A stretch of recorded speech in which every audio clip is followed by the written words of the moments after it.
Congratulations, man. Thank you. Yeah, I heard you just got on the Canadian tour or something. Yeah.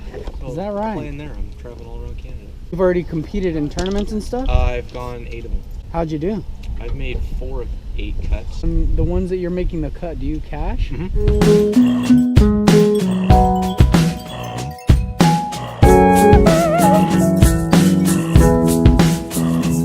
have a vlog. I don't know if you've seen it. I've watched some of them, yeah. They're awesome. Okay, how much time do you have now to talk? Like, get in then. Okay. Yeah, let's play. No, how many years have you played like at a really high level where you could say you're professional or on the brink of becoming a professional? It's 2 years. Let's say par. When I shot par, I was probably 13, 14 years old. And then when did you become scratch? Like you were just shooting lights out all of the time? Plus handicap for the last 6 years.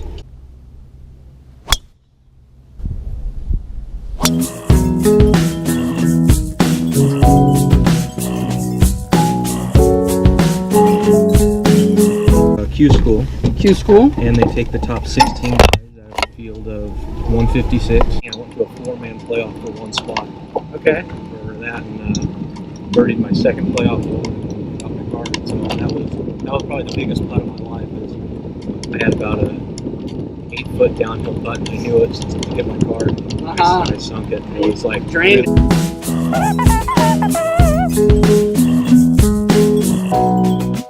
So it's not about playing to a certain number, it's about the amount of money that you make? There's probably $4,000 to $5,000 separating us from me getting to the 60th spot.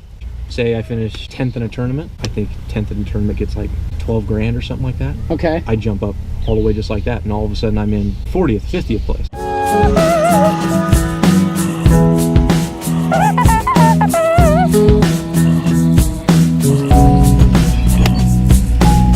So without Arizona, you don't think you would have... I just got my teeth kicked in.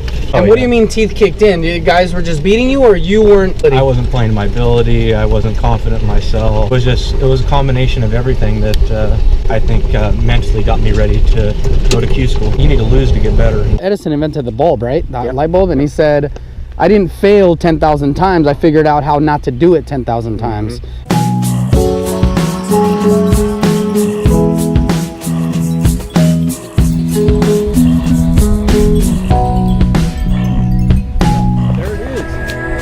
So how did you go about going to the Canadian? That was kind of my plan at the beginning of the year, kind of playing out my whole year. And I ended up going straight from Scottsdale, where I was living, and went to San Diego, where the Q school was. A few practice rounds, just still wasn't feeling it at the Q school course, and then the event started, and I was just putting so much time in on the range, and I finally felt, I was like, you know what, I just forget about it.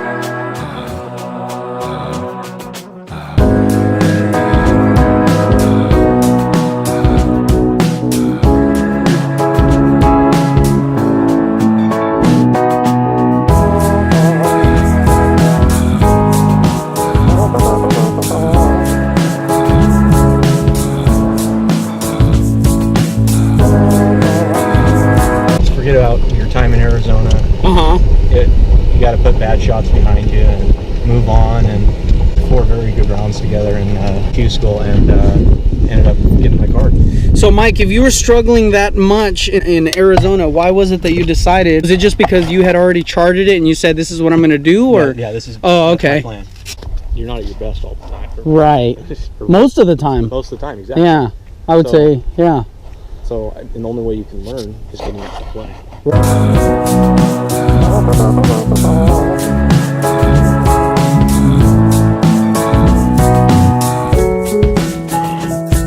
So how old are you? I'm 22. 22 years old, and where did you go to high school? I went to Bullard. I won the Valley title when I was there. And are you feeling a lot of pressure now that you're playing on the Canadian tour? I was at first. Everybody can shoot low on the tour. There's not someone that is like out there just because they got lucky. Might have bad weeks like they do on PGA Tour, right? On the big tour, but everybody has bad days, right? So, but anybody on that tour can go low.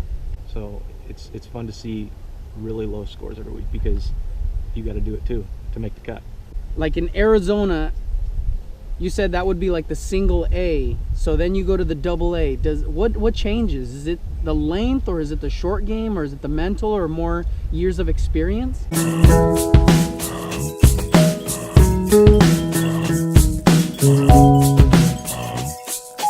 I would say years of experience and the short game.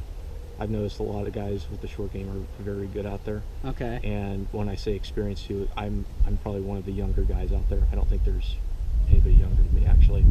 So most of the guys probably average 25, 26. There it is. It's actually a physical card. Mm-hmm. You're automatically you're on that, or on tour for 2016, 2015 to 16. So I mean, you get the perks of it for an entire year. If you have your card, you just show up and you play for free there, and you can practice for free there. Oh, no. You get like discounts at hotels and stuff, or restaurants or anything like that? I mean, when you're at the events, they give you discounts on rental cars, hotels, plane flights. All Gotcha. That. Okay, so that's anything all to help then. out the players, because it is expensive. You don't get homesick? I mean, maybe every once in a while I get homesick. I've been home a little over 20 days this year. Okay. Which is not a whole lot.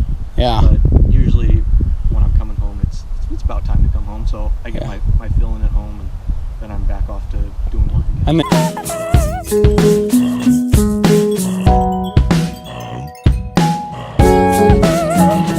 What are your strengths? This would be by far putting and chipping.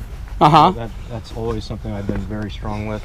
And where do you do it? Do you do it at home, or is it something you do like just at golf courses? In my hotel room when I'm on the road, I'll putt just kind of work on my stroke. I have a little putting aid. How much time do you put into your putting as opposed to your driving and your irons and stuff? I'd say, it's 70. 70? Because when you're playing and hitting balls every single day, you can get worn out pretty easy. This is my putting aid. I use it before every event. Really simple. Pretty rudimentary here. You put the ball right here. Make sure. These are for tees, I'm guessing? Tees right there to hold it steady. Okay. And then I pretty much just concentrate on the mirror and make sure my eyes are directly over the golf ball. Are you sponsored by them? No, not by them. Who are you sponsored by? Titleist. Oh. Simple. I've always had a straight back, straight through stroke, and that's what these lines help you with. Yeah. And then with the eyes. The mirror helps you with the eyes. You want to have them over the golf ball. Yep. Straight back, straight through. Forward. Yep. Yeah. That's all it is. And you can put a line on your golf ball to make sure you're striking it right. And do you put a line on your ball? I don't use one on the course, but sometimes when I use this, if I feel like my putting's getting out of whack a little bit, just putting a line on it, make sure it's going end over end, and make sure it's rolling right.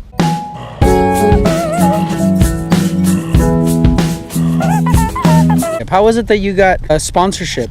Did you have to reach out to them, or did they come to you? Both. Just met the Titleist rep at each of the events, the bigger invitationals, and kind of hit it off from there. And then you schmooze with them.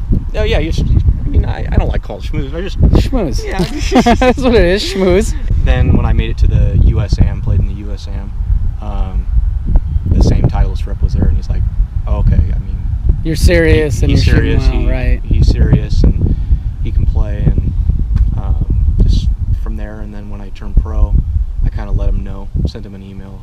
When you play as much golf and golf balls, I mean, you don't even think about golf balls. It can be expensive buying golf balls, golf balls. Right.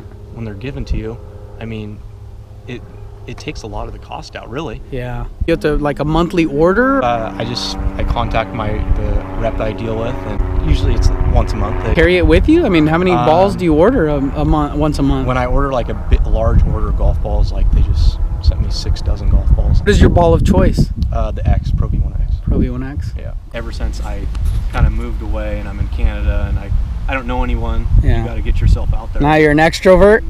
I wouldn't go that far. No? No, but well, I mean, you got a good personality, you got a good smile. Yeah, so, I mean, I try to do my best to... Yeah.